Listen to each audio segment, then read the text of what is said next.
কোনো প্যারেন্টস বাংলাদেশে অন্তত চাবে না যে আমার ছেলেটা শিখুক সমকামিতা। এটা তো ইম্পসিবল, কিন্তু সোশ্যাল মিডিয়ার কারণে এটা শিখে যাচ্ছে। আমি এই প্রসঙ্গে আপনাকে একটা কথা বলি। বাংলাদেশের সবাই তো অ্যাকচুয়ালি একটা নির্দিষ্ট জায়গাকে ফ্রেমিং করে। সেই ফ্রেমিংটা হচ্ছে যে ওই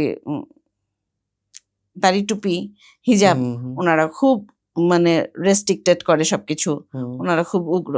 ওকে ফাইন, আমার নিজের একটা ক্লায়েন্ট আছে, বাবা মা হিন্দু।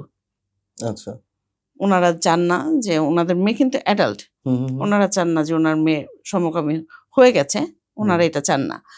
মা সারা জীবন সরকারি চাকরি করে বেড়াইছেন, কিন্তু মহিলা যেভাবে কাঁদছে আমার চেম্বারে এসে, অ্যাজ ওয়েল অ্যাজ আমার কাছে আরেকটা প্যারেন্ট এসছেন খ্রিস্টান। বাবা বলছেন যত যাই হোক না কেন ম্যাডাম, আমি তো চাইবো না আমার মেয়ে সমকামী হোক, বা আমি তো চাইবো না। উনি তো শুধু এইটা বলেন না, এই সমকামীর কথা তো উনি ভাবতেই পারেন না। যেদিন উনি শুনছেন জানছেন সেদিন তো ওনার একটা স্ট্রোক হয়েছে, মাইল্ড একটা স্ট্রোকের মতন। উনি আমাকে বলেন যে মানে আমি খ্রিস্টান হতে পারি, ধর্মের দিক থেকে আপনার মতন হিজাব করা ফ্যামিলি আমাদের না, কিন্তু তার মানে তো আমার মেয়ে শর্ট থেকে শর্টের মাইক্রো মিনি লেভেলের কাপড় চোপড় পরবে, উড়াধুরা চলবে, ছেলেদের সাথে হোন্ডাতে বসবে, বা দুইটা মেয়ে একটা হোন্ডাতে করে যাবে, এগুলো আমি পছন্দ করি না।